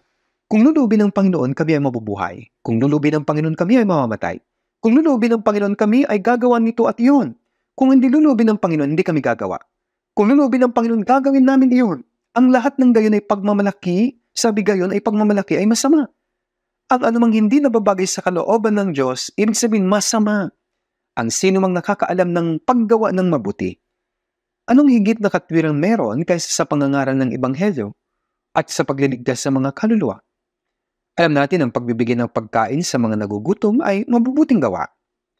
Ang pagtulong sa mga may sakit, mabuti ring gawa yan. Isang napakagandang gawa ang pagbigay ng scholarship sa mga estudyante na hindi makapag-aral. Ngunit, ang pinakadakilang katwiran at kabutihan ay ang pagtulong sa mga kaluluwang patungo sa pagkawasak na matanggap ang kapatawaran ng kanilang mga kasalanan para sa kanilang kaligtasan. At ang sino mang nakakaalam ng paggawa ng mabuti, kung tutulungan natin ang mga makasalanan na patungo sa kapahamakan, maliligtas po sila. Walang kinalaman yun sa akin, maaring sabihin mo, marami rin akong dapat gawin. Malamang, hindi ito obra gaya ng dati, hihinto na ako, naaabala ka na. Kung hindi ka mangangaral, dahil sa ganitong mga dahilan, ganito ang sabi sa Romans 10, verse 14 at 15. Sabi, ngunit paano nga sila tatawag na hindi sa kanya na hindi sinampalatayanan? At paano sila sasampalataya sa kanya hindi nila napakinggan? At paano sila makikinig kung walang mangangaral? At paano sila mangangaral kung hindi sila sinugo? Hindi pa tayo sinusugo? Sinabi ni Jesus, kung paanong sinugo ako ng Ama, ay sinusugo ko rin naman kayo. Kung inyong patawarin ang kasalanan ng sinuman, ang mga iyon ay ipinatatawad sa kanila. Sino mang hindi nyo patawarin ng mga kasalanan, iyon ay hindi ipinatatawad. John 20 verse 23. Kung ipapangaral natin ang katotohanan na tinupad ng Panginoon, matatanggap nila ang katubusan para sa kasalanan. Kung hahayaan lang natin sila, mapupunta sila sa impyerno. At hindi ba nyo ba po responsibilidad iyon?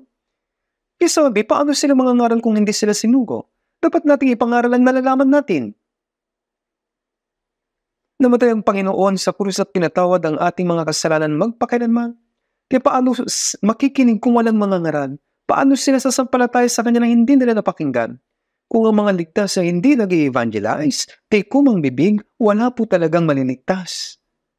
Namatay si Jesus sa krus. Pinatawad ang mga kasalanan ng sanlibutan sa pamamagitan ng Kanyang muling pagkabuhay. Ang Espiritu Santo ay dumating upang maunawaan natin ang katotohanan ito at ipangaral ito. Sa kapangyarihan ng Espiritu, magiging mga saksi tayo hanggang sa kaduluduluhang bahagi ng mundo. Bakit hindi? Anong magagawa natin kung nakatikom ang ating bibig? Sabi sa Ezekiel, chapter 3, verse 11, sabihin mo sa kanila, ganito ang sabi ng Panginoong Diyos, pakinggan man nila o hindi. Sinabi niya na dapat tayong mangaral. At iyan ang dahilan at layunin ng ating buhay sa mundo. Anuman ang ating ikinabubuhay, gaya ng pagtatrabaho, pagninegosyo, pagsasaka, ang mga ito ay paraan lamang. Ang tanging layunin ng ating buhay ay ipangaral ang Ebanghelyo. Ang mga pastors, evangelists at missionary lamang ba ang nangangaral? Hindi po. Dapat lahat tayo. Sa Gawa chapter 8, nung may dumating matinding paghuhusig sa Jerusalem, lahat ay humayo. Hindi dahil takot, kundi upang mangaral saan man sila makarating. Gaya ito ng pagpapatay o pagpatay ng apoy sa pamamagitan ng paghampas dito. Subalit sa halip na mapatay, sisiklab, lilipad ang marami pang siklab at kakalat ito. Nung may pag-uusig sa Jerusalem, sinabi ni Jesus, kayo magiging mga saksi ko sa Jerusalem, sa buong Judea at Samaria hanggang sa kaduluduluang bahagi ng lupa. Ano magagawa nila kung nanatili sila sa Jerusalem, kaya hinampas sila ng Diyos at kinalat upang maipangaral ang Ebanghelyo. Ang mga nangaral kung saan-saan ay mga banal, kaya dapat tayong mag-evangelize. Ano man ang inyong ginagawa, nagtatrabaho man po kayo, nagtinegosyo, kapag may nagtanong sa inyo, ano ang kinabubuhay mo, sagutin mo, ako ay evangelist, mangangaral. Kasi Ecclesiastes 1:1, itinatag ni David ang pinag-isang kaharian at minana ni Solomon ang maluwalhating bansa. Hindi tinawag ni Solomon ang kanyang sarili na anak ni David o hari ng Jerusalem. Kundi sabi niya, ang salita ng mangangaral na anak ni David, hari ni sa Jerusalem. Ecclesiastes 1 verse 1, pinahintulutan ng Diyos na manahin at mapamahalaan ni Solomon ang nagkakaisang kaharian na pinamunuan ni David upang magpatotoo para sa kanyang sarili. Pakilala niya ang salita ng mangangaral. Mangangaral. Ang salita ng mangangaral, hari sa Jerusalem. Kasi sabi niya, mangangaral. Ang kanyang ibig sabihin, siya po ay mangangaral. Ang salitang mangangaral ay namanggit po ng 7 o 8 beses sa aklat ng Ecclesiastes.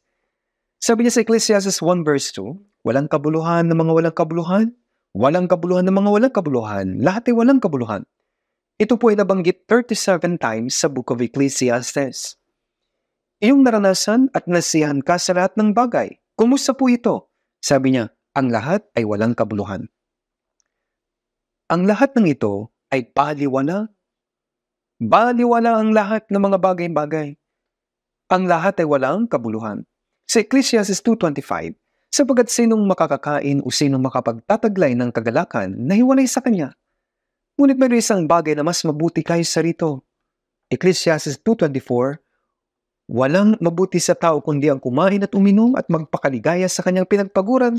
Nakikita ko na ito man ay mula sa kamay ng Diyos. Ito po ang kasiyahan ng kaluluwa. Nasiyahan siya sa lahat ng mga bagay at ang lahat ng ito, sa uli sabi niya walang kabuluhan. Ngunit ang higit na mabuti ay ang kasiyahan ng kaluluwa. Ngayon po kailangan nating ipangaral ang katotohanan ito. Sa 1 Corinthians 9:16, kabag-abag ako kung di ko pinapangaral ang Ebanghelyo, sabi ni Pablo. Kung di ko ipangaral ang Ebanghelyo, sa Kawikaan 24:12, iligtas mo silang dinadala sa kamatayan, pigilin mo silang natitisod patungo sa katayan. Iligtas mo silang dinadala patungo sa impyerno. At sabi po, kung yung sinasabi, narito, hindi namin ito nalalaman, hindi ba niya ito nalalaman? Ito po ay kasinungalingan. Nalalaman ninyo na kapag ang isang tao ay dinadala, namatay siya ay patungo sa impyerno. At siyang nagbabantay sa iyong kaluluwa, hindi ba niya nalalaman? Nilinan ng lamang nito ang inyong budhi bilang isang taong ligtas. Kasalanan po na hindi ninyo gawin ang mabuti. Samantalang nalalaman ninyo na dapat kayong gumawa ng mabuti. Kahit na sila ay makinig o hindi, kailangan nyo ng patuloy mag-evangelize. Kahit na isa lamang ang maabot natin sa 10-20, ito ay napakahalaga na. Ayaw ninyong mag-evangelize dahil hindi sila interesado. Kahit kailan ay ayaw ninyong mag-evangelize talaga. Manalangin kayo at magsikap na gumawa ng ayon sa kalooban ng Diyos.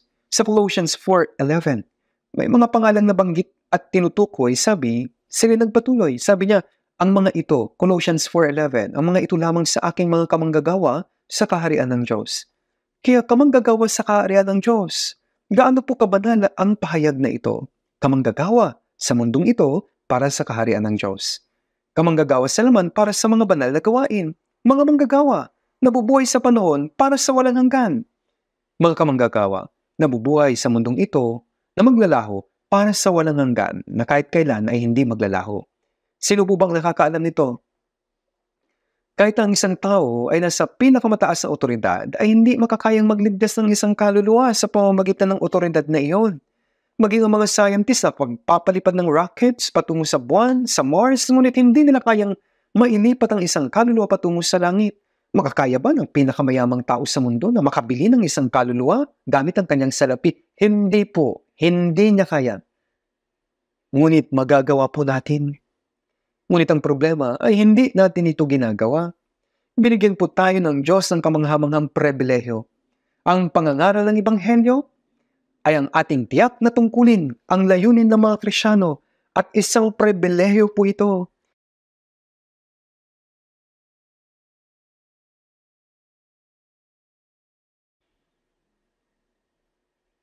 Tignan po natin ngayon sa Romans chapter 6. Verse 12 at verse 13. Roma chapter 6, verse 12 at 13. Babasahin ko po from verse 12 to verse 13. Kaya't huwag ninyong paghariin ang kasalanan sa inyong katawang may kamatayan upang masunod ang mga pagnanasa nito. At huwag din ninyong ihandog ang mga bahagi ng inyong katawan sa kasalanan bilang kasangkapan ng kasamaan tungo sa kasalanan, kundi ihandog ninyo ang inyong sarili sa Diyos na tulad sa mga buhay mula sa mga patay at ang mga bahagi ng inyong katawan bilang kasangkapan ng pagiging matuwid tungo sa Diyos. Dito po, sabi, kaya't huwag ninyong paghariin ang kasalanan sa inyong katawang may kamatayan. Kahit na tayo ay naligtas, ang likas sa pagiging makasalanan ay nananatili pa rin sa atin. Ito pa rin po ay nasa ating katawan. Ang pagnanasa sa kasalanan ay nasa atin. na nasa atin ay dapat na unti-unti nang magbago habang tayo po ay nagiging banal sa pamamagitan ng salita at ng Espiritu Santo. Nasabi dito upang masunod ang mga pagnanasa nito. Ang mga ligtas ay hindi dapat sumusunod sa pagnanasa ng kasalanan. Kailangan ihandog ninyo ang inyong mga bahagi ng inyong katawan bilang kasangkapan ng pagiging matuwid tungo sa Diyos. Kaya't huwag ninyong pag-ariin ang kasalanan sa inyong katawang may kamatayan. Ang ating katawan ay nakatadhana para sa kamatayan. Hindi natin dapat hayaan ang kasalanan na maghari sa ating katawan na may kamatayan, na dapat hindi sinusunod yung mga pagnanais nito. Kundi ihandog ninyo ang mga bahagi ng inyong katawan bilang kasangkapan ng pagiging matuwid tungo sa Diyos. At huwag din ninyong ihandog ang mga bahagi ng inyong katawan sa kasalanan bilang kasangkapan ng kasamaan tungo sa kasalanan, kundi ihandog ninyo ang inyong sarili sa Diyos. Ang mga taong nabuhay na mula sa kamatayan ay kailangan na ibigay ang kanilang katawan sa Diyos bilang kasangkapan ngayon ng katwiran. Tayo po ay nasa matuwid at banal na digmaan. Ito po yung laban sa kasamaan. Una, laban sa sarili. Pangalawa, sa sanlibutan. At laban mula sa dyablo. Ang mga dyablo ay hinihila, ginugulo ang mga espiritu ng mga tao upang hindi sila sumampalataya sa biyaya ng Diyos. Tinutukso niya sila sa pamamagitan ng luho at maningning ng mga bagay ng sanlibutan. Hinihila sila patungo sa impyerno nang hindi nila nalalaman. Ang ginagawa natin ay hinihila naman natin sila palayo mula sa kapangyarihan ng dyablo. Kaya ito po ay digmaan. Ano ang digmaan sa pagitan ng komunismo at ng malayang mundo? Inaalis ng komunismo ang kalayaan ng mga tao. Pakikipaglaban para sa buhay ng sangkatauhan, kalayaan at kapayapaan ay digmaan. Tama po? Para sa buhay ng bansa at ng mga mamamayan, mayroon tayong higit na mahalagang digmaan kaysa dito. Tama po ba? Isang digmaan laban sa dyablo na naghahanap at humihila sa mga kaluluwa ng tao patungo sa pagkawasak. Kasi Efeso chapter 2 sinasabi na ang ating pakikipaglaban ay laban sa masamang espiritu, prinsipe ng kapangyarihan ng himpapawid. Ano po ang kanilang sandata? Itong katawan. Kasi verse 13, huwag din ninyong ihandog ang mga bahagi ng inyong katawan sa kasalanan bilang kasangkapan ng kasamaan tungo sa kasalanan, kundi ihandog niyo ang inyong sarili sa Diyos. Na tulad sa mga buhay mula sa mga patay. Ang mga buhay hinahandog nila ang kanilang katawan sa Diyos bilang isang sandata ng katwiran. Kung ibibigay natin ito sa Diyos bilang kasangkapan ng katwiran, ang Diyos ay gagawa ng banal na gawain sa pamamagitan natin. Papagtatagumpayan niya tayo sa laban na ito. Ito ang digmaan na nilulupig muna ang pagnanasa ng sarili nating katawan na hindi hinaharap ang lahat ng kasinungalingan at kasamaan sa mundo at nililigtas ang isang kaluluwa mula sa kapangyarihan ng dyablo. Sinasabi ang mga bahagi ng inyong katawan bilang kasangkapan ng pagiging matuwid tungo sa Diyos. Bago tayo naligtas, ang ating katawan ay bihag, ginagamit ng dyablo bilang sandata ng kasamaan. Ngayon, kung isang taong ligtas na, ihahandog na niya ang kanyang sarili sa Diyos bilang kasangkapan ng katwiran. At ang Diyos ay kikilos sa pamamagitan natin at sa pamamagitan ng ating katawan, at ang katawang ito ngayon ay bahagi na ng katawan ni Kristo. Paano ba natin ginagamit ang katawang ito ngayon? Kung ihahandog natin ang ating buong katawan sa Diyos bilang kasangkapan ng katwiran, na sa halip na gamitin ito sa kasalanan, gagamitin ito ng Diyos sa banal na pamamaraan. Kaya kailangan po nating ihandog ang ating katawan bilang kasangkapan ng katwiran at gamitin ito bilang banal na kasangkapan para sa Diyos. Gamitin ang katawang ito upang gawin ang kalooban ng Diyos at ipangaral ang ebanghelyo ng Diyos at magamit ng Diyos. Hindi ito dapat magamit bilang kasangkapan ng kasalanan. Ang mga kamay ni Jesus ay ipinako para sa mga kasalanang nagawa ng ating sariling kamay. At dahil sa mga kasalanan na nagawa ng ating paa, ang paa ni Jesus ay ipinako. At dahil sa mga kasalanang nagagawa ng pag-iisip, si Jesus nagsuot ng koronang tinik sa kanyang ulo. At para sa mga kasalanang nagawa ng puso, si Jesus tinusok ng sibat sa kanyang tagiliran. At para sa kasalanan na nagawa ng ating katawan, binayaran ni Jesus ang lahat ng mga ito doon sa krus. Ngunit, nagkakasala tayong muli sa pamamagitan ng katawang ito? Hindi po dapat. Ang aking katawan ay hindi na sa akin. Ito ay sa Panginoon. Gagamitin niya ito para sa kalooban ng Panginoon. Sa 2 Timoteo 2:15, Sabi ni Pablo kay Timoteo, manggagawang walang anumang dapat ikahiya na gumagamit ng wasto sa salita ng katotohanan. Gumagamit ng wasto sa salita ng Diyos upang maging manggagawang walang anumang dapat ikahiya. Ibig sabihin ay walang anumang dapat ikahiya sa aking puso, buhay, sa aking pananalita at kilos. Walang bagay na dapat ikahiya sa harap at maging sa harap ng mga tao. At sabi din na inyong ialay inyong katawan na isang handog na buhay, banal na kasiyasiya sa Diyos. Kung ibibigay natin ang ating katawan sa Diyos, gagamitin ito ng Diyos. Mapapasa ilalim tayo sa kapangyarihan ng Diyos at gagamitin tayo ng Panginoon. This time, tingnan natin sa Romans chapter 12. Roma chapter 12, verse 1.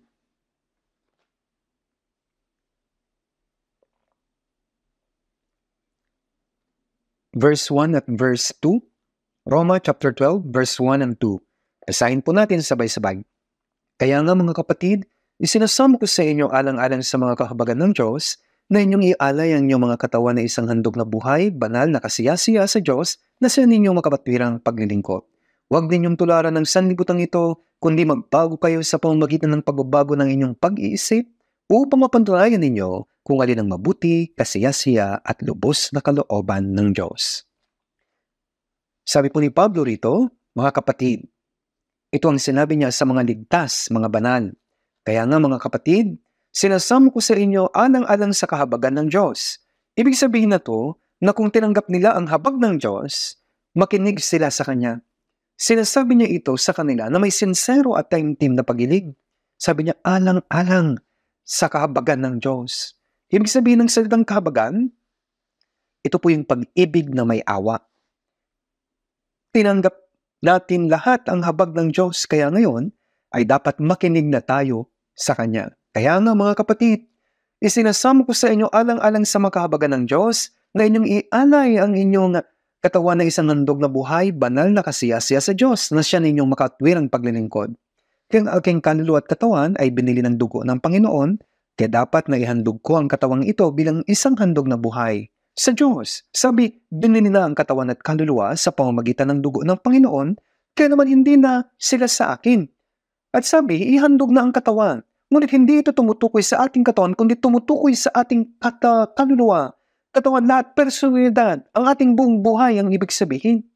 At ang lahat ng meron tayo, na inyong ialay ang inyong katawan na isang handog na buhay, banal na kasiyasiya sa Diyos na siya inyong makatwirang paglilingkod. Sa panahon po ng lumang tipan, pinapatay nila noon ang mga tupa, kambing at toro. Hinahandog nila ito bilang alay, ngunit ngayon, pagkatapos na tayo ay maligtas, bilang mga Kristiyano, ang lahat ng ating sinasabi, iniisip at lahat ng ating ginagawa ay isang handog na buhay na nakadugod-lugod sa Diyos. Kaya na inyong ialay ang inyong katawan na isang handog na buhay. Ang ating buong buhay ay dapat na maging handog na buhay na nakakalugod sa Diyos. Sa unang Samuel, chapter 15, verse 22, mayroong sinabi si Samuel kay Saul. Sinabi niya na lipulin ang lahat ng mga Amalekita at siya ay bumalik. Ngunit pinatay lamang niya yun pong masasama at itinira yung mabuti, tinira niya ito para sa kanyang sarili. Pero sabi niya, itinira ko ito upang ialay sa Diyos. Sinabi ni Samuel sa kanya, mas mabuti ang pagsunod kaysa alay. Ang pagsunod ay mas mabuti kaysa alay at ang pakikinig kaysa taba ng mga tupang lalaki. Sapagat ang pag-iimagsik ay gaya ng kasalanan ng pangkukulam at ang kaligtasan o katigasan ng ulo ay gaya ng katampalasan at pagsamba sa mga Diyos-Diyosan. Ibig pong sabihin nito na mas mabuti yung pagsunod kaysa yung mga pagpatay ng tupa, kambing, toro, yung pong pagpatay nito at ialay. Ang buhay na handog ay tumutukoy sa ating buhay. Ang buhay na pagsunod, sinasabi na ito ay isang handog na buhay at espiritual na pagsamba. Ganyan po yung sinasabi dito. Alam niyo po, bago ako naligtas, mula nang ako ay nasa middle school, ayon sa panuntunan ng eskwelahan, ay kailangan kong pumunta sa simbahan tuwing linggo. Kapag pumupunta ako sa simbahan, sinasabi ng pastor, Sama-sama tayong sumamba.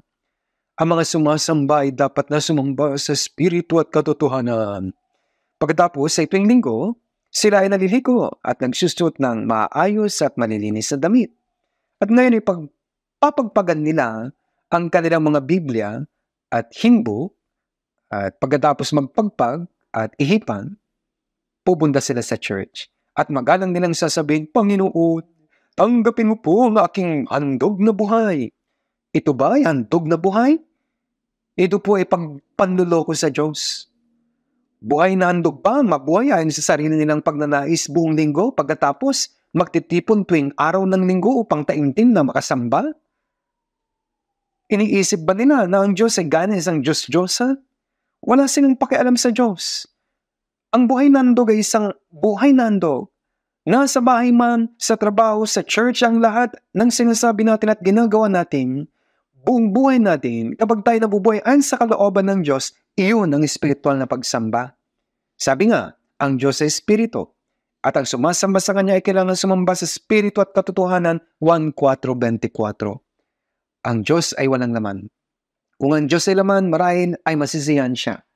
Sa pamumuhay na nais mo tuwing linggo, ano man ang gawin mo sa buong linggo at pagkatapos sa intim na sasamba sa Kanya, sasabihin na may paggalang, Panginoon, tanggapin mo po itong handog na buhay.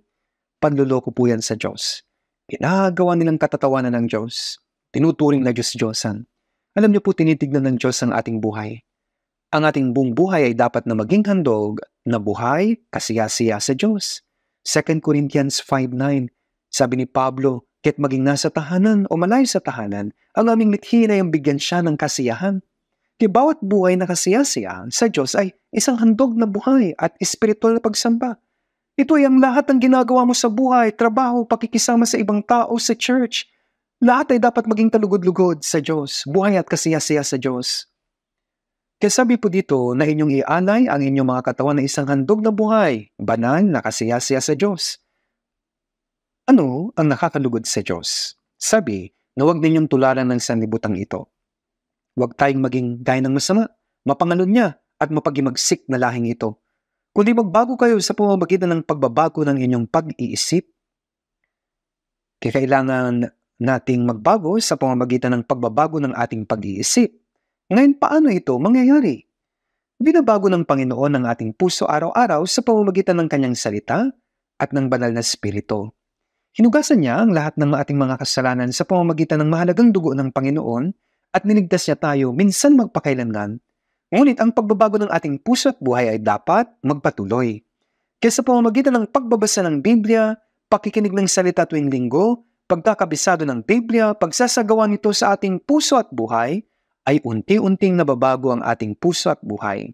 Para sa ibang tao, kahit na lumipas na ang minsan 3, 5, 10, or 20 years, mula nang sila ay maligtas, hindi pa rin sila nagbabago. Patawad po, ngunit kapag pumupunta sila ng Sunday at nananalangin at umaawit ng himno, para bang mayroon silang mabuting pananampalataya. Ngunit kung makikita natin kung ano sila, kung paano sila lumakad at mabuhay, sila ay nabubuhay na gaya ng mga tao sa sanlibutan. Ito ba ay buhay Kristyano? Kung nais nilang mabuhay ayon sa kanilang nais, nabubuhay sila ayon doon. At kapag pinag-iisipan nila ito, sila ay nabubuhay ng kaunti para sa Panginoon. Si 2 Corinthians 8:5, sabi doon, ibinigay muna nila ang kanilang sarili sa Panginoon at sa amin sa pamamagitan ng kalooban ng Diyos. Noong gumawa ng offering ang mga kapatid sa Macedonia para sa mananampalataya sa Jerusalem, sabi, una ay binigay muna nila ang kanilang sarili sa Panginoon bago sila nagbigay ng offering. Ibinigay muna nila ang kanilang sarili sa Panginoon, sabi po, at sa amin sa pamamagitan ng kalooban ng Diyos. Paano? Sa verse 2, ang kanilang labis na kahirapan ay sumagana sa kayamanan ng kanilang kagandahang loob. Ang mga kapatiran sa Thessalonica ay tinanggap ang ebanghelyo na may kagalakan sa gitna ng kapigatian at labis na kahirapan. Sila ay saganang nagbigay ng offering. Kaya sabi, ayon sa kanilang kakayahan at higit pa sa kanilang makakaya. Paano nila ito ginawa? Ibinigay muna nila ang kanilang sarili sa Panginoon at sa amin sa pamamagitan ng kalooban ng Diyos. Halimbawa, Isang magnanakaw ang dumating sa iyo sa gabi na may dalang patalin o baril at sinabi niya sa iyo, ibigay mo sa akin ang lahat ng pera mo. Kung gano'n, ay ano ang gagawin mo? Hindi ko ibibigay sa iyo kahit na ako ay mamatay? At sinabi niya talaga ba? Kung gano'n ay papatayin ka niya at kukunin ang iyong pera. Pero kung hindi mo naibig mabuhay, dapat mong sabihin, ibibigay ko sa iyo ang lahat ng pera ko, kaya wag mo akong patayin. Tama? Ang buhay ay mahalaga. Subalit sinasabi ng iba, kahit na mamatay ako, hindi ko ito ibibigay. Gayunpaman, sinasabi ng ibang Kristiyano, Panginoon, ibibigay ko sa iyo ang aking buhay. Subalit hindi ko ibibigay yung pera ko. At tinatago nila ang pera. Subalit sinasabi ng Diyos, tinago mo. Yung iba naman ay sinasabi, ibibigay ko sa iyo ang aking pera, subalit hindi ang aking katawan. At pagkatapos ay aabot sila ng papuri at mag-o-offer, subalit hindi nila binibigay ang kanilang katawan. Hindi po, tinatago nila ang kanilang mga pag-aari. Ang Diyos po, kaya ay malulugod. Dahil ang lahat po ay sa Diyos, meron ba tayong pag-aari? Kung meron po ay ipakita niyo po, nasaan? Meron ba? Ang aking katawan, espiritu, ang lahat, naging pag-aari niya. Dahil ang banal na dugo niya, tinubos ako. Tinubos ako ng dugo ng Panginoon. Wala po tayong kalayaan, otoridad upang mabuhay para sa sarili natin. At wala din po tayong kalayaan na mamatay para sa ating sarili. Kung ako man ay mabuhay o mamatay, ang kalooban mo ang masusunod. Hindi po ba ito malinaw? Sinasabi din po ng iba na, gusto ko na lang mamatay sa tuwing nakakaranas sila ng maliit na kahirapan. Mari ba siyang mamatay sa sarili niyang desisyon? Sino po ba ang nagmamay-ari ng kanyang buhay? Subalit, bakit niya sinasabi yun? Gusto ko nang mamatay dahil lamang sa maliliit na kahirapan. Mabuhay man tayo mamatay, depende po ito sa kalooban niya. Kung magtitiwala po tayo sa Kanya, gagawin niya ang Kanyang makakaya ayon sa Kanyang mabuting kalooban. Kaya, sinasabi po ng Biblia, huwag nating tularan ang sanlibutang ito. Iligtas ang inyong sarili mula sa baluktot na lahing ito. Sa Aklat ng Mga Gawa, sa chapter 2, 3,000 katao po ang naligtas at nabautismohan. At sinabi sa kanila, iligtas ninyo ang inyong sarili mula sa baluktot na lahing ito. Dapat po tayong maiba mula sa sanlibutan. Mula ng araw ng ating kaligtasan, dapat na po tayong maiba at maging banal. Huwag ninyong tularan ng sanlibutang ito, kundi magbago ng inyong pag-iisip. Kung ating puso ay magbabago mula nang tayo ay maligtas, ang ating buhay din ay magbabago. May ibang mga tao na naligtas na ng mahabang panahon, subalit nagsasalita pa rin ng masama, madaling magalit, nagsasalita ng masasamang salita. Napakasama nito na walang makatagal. Duda po ako sa taong iyon kung talaga bang ligtas na siya. Paano nga siya nabubuhay ng gayon? Hindi lamang po siya nagsasalita ng masama, kundi nanununtok pa. Maaaring hindi siya ligtas o may mali talaga sa kanya. Subalit, magbago kayo ng inyong pag-iisip. Alamin kung ano ang mabuti. Dapat po nating malaman kung ano ang mabuti at nakakalugod sa Diyos. Ang kalooban ng Diyos ay mabuti. Gawin kung ano ang nakakalugod sa Diyos. At gaano man natin ito ninanais na gawin, kung hindi ito makapagbibigay lugod sa Diyos, huwag nyo nang gawin. Kasabi upang patunayan ninyo kung alin ang mabuti, kasiyasi at lubos sa kalooban ng Diyos. Kinakailangan ng Diyos ang kasakdalan natin. Dapat tayong maging higit at higit na kagaya ng Panginoon. Dapat po nating malaman kung ano ang sakdal na kalooban ng Diyos. Anong paraan ng buhay ang ipinamumuhay natin ayon sa kalooban ng Diyos at magiging ating buhay na handog na espiritual na pagsamba sa Diyos. Ito ang buhay ng mga buhay. Isang talata ang nagsasabi, kaya ito yung buhay ng mga buhay. Isa pa pong talata, hanapin pa po natin. Unang Korinto, chapter 15, verse 58. 1 Corinthians chapter 15, verse 58. Basahin po natin sabay-sabay. Kaya, mga kapatid kong minamahal, kayo maging matatag, hindi nakikilos, na laging sagana sa gawa ng Panginoon, yamang nalalaman ninyo na hindi walang kabuluhan ang inyong gawa sa Panginoon. Sabi mga kapatid kong minamahal, maging matatag, hindi nakikilos. Ibig sabihin po ay tumayo tayong matatag sa salita. Dapat tayong maging matatag at hindi nakikilos. Stand firm. Standing on the promise, on the word of God. Word of the Lord. Mayroon po tayo dapat ganito sa ating awitin. Dapat po tayong maging matatag sa salita. Ang kanyang isipan ay nanatili sa Kanya. Ang ating mga paningin, itingin sa Diyos lamang. At pagkatapos, sabi, hindi nakikilos, tayo ay naligtas para sa pag-asa at nabubuhay para sa pag-asa. Pagkatapos, sabi dito, laging sagana sa gawa ng Panginoon, palagi. Minsan tayo ay nabubuhay para sa Diyos, subalit may mga oras na tayo ay nabubuhay para sa sarili. Hindi po dapat ganito, kundi sabi dito, palagi sa Panginoon. Palagi sa lahat ng mga bagay. Tayo ay gumawa ng gusto para sa gawain ng Panginoon, subalit dapat pa tayong higit na gumawa pa. Kayo po ba ay satisfied na? Hindi po. Dapat po tayong sumunod hanggang sa kamatayan. Maging tapat hanggang sa kamatayan. Hanggang sa oras ng kamatayan. Sabi pa, laging sagana sa gawa ng Panginoon. Yamang nalalaman ninyo na hindi walang kabuluhan ang inyong gawa sa Panginoon. Hindi para sa mga bagay na walang silbi. Kahit na lahat ng bagay sa mundo ay walang kabuluhan, kapag tayo ay tumayo sa harapan ng Panginoon, ang mga bagay na ginawa lamang natin para sa Panginoon, yun po lang ang mananatili.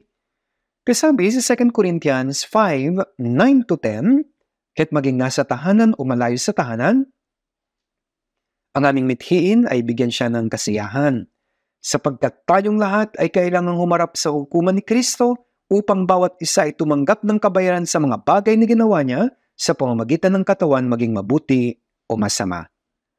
Kaya mamuhay ng ayon sa kalooban ng Diyos, ito po ay mabuti.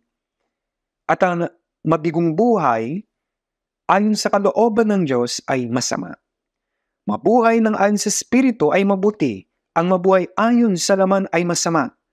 Mamuhay ng para sa Panginoon mabuti, mamuhay para sa sarili masama. Kapag tayo ay tumungo na sa Panginoon, tayo man ay mabuti o masama na buhay ng ganon, tayo ay hahatulan ng Panginoon. Ito ay paghatol para sa walang hanggang gantimpala. Sinasabi ng iba, ayos na sa akin ang makakuha lang ng kaligtasan. Kahit wala ng gantimpala. Kahit napatungo na tayo sa Panginoon, ay ganun pa din. Ganun pa rin po ba? Sa Revelation chapter 20, sinasabi po na maging ang mga pupunta sa impyerno ay hahatulan din ayon sa kanilang kasalanan. Dahil ang paghihirap po sa impyerno ay magkaiba ayon sa kasalanang nagawa. Ganun din sa mga ligtas, bakit may paghuhukom? Ito po ay dahil magkakaiba rin tayo ng kaluwalhatian. Nakatanggap tayo ng kaligtasan dahil po sa biyaya. Subalit tayo ay hatulan ayon sa ating gawa. Ito po ay walang hanggan. Kaya sabi po ni Pablo, ibibigay sa akin ng Panginoon na tapat na hukom sa araw na iyon. Ang tapat na hukom ay hahatol ng matuwi. Dapat po nating mithiin ang araw na iyon. Hindi po dapat tayo nabubuhay sa buhay na nais natin, kundi dapat po tayong mabuhay sa natitirang buhay na nag-iisip. Hindi ito sa akin kundi sa Panginoon, at ako ay huhukuman ayon sa kung ano ang aking ginawa sa harapan ng Panginoon. Kaya gaya po ng isang taong buhay, nagsalita po ako tungkol sa kung paano mamumuhay gaya ng isang buhay at hindi ng isang patay. Pakiusap, dumalo po tayo sa Bible Seminar na magsisimula bukas. Tayo po ay nananalangin at nakapili na ng i-evangelize. Kahit po ngayon ay mamili tayo at mag-evangelize tayo. Mayroon po tayong mga flyers para sa evangelism. Kung kayo po ay nananalangin ng tapat at mag-evangelize, hihipuin po ng Diyos ang kanilang puso at hahayaan silang maligtas. Huwag po tayong sumuko kundi gumawa ng gusto at tutulungan tayo ng Diyos. Sa oras din pong ito, dapat po tayong magbigay ng dakilang kaligayahan at kaluwalhatian sa Diyos. Ngayon, manalangin na po tayong lahat. Mahabagin naming Diyos Ama, maraming salamat po sa pagliligtas sa amin sa pamamagitan ng mahalagang dugo ng Panginoon. Ang aming kaluluwa at katawan ay inyo dahil binili niyo kami ng dugo ng Panginoon. Pakiusap tulungan niyo po kami na wag na kaming mabuhay para sa aming sarili sa natitira naming buhay, kundi mabuhay ayon sa kalooban at kaluwalhatian ng Panginoong Diyos. Gamitin po ninyo kami ng mahalaga ayon sa inyong kalooban para sa Ebanghelyo. Panginoon, pakiusap kumilos kayo sa amin sa Bible Seminar na mag-uumpisa bukas upang kami ay makapanalangin ng sama-sama magkaisa, gumawa para sa Ebanghelyo upang maraming kaluluwa ang maligtas sa pamamagitan ng kapangyarihan ng Panginoon na kumikilos sa gitna namin sa pagkakataong ito. Lahat ay pinagkakatiwala namin sa Panginoon. Ito po ang aming dalangin sa pangalan ng Panginoong Hesus. Amen.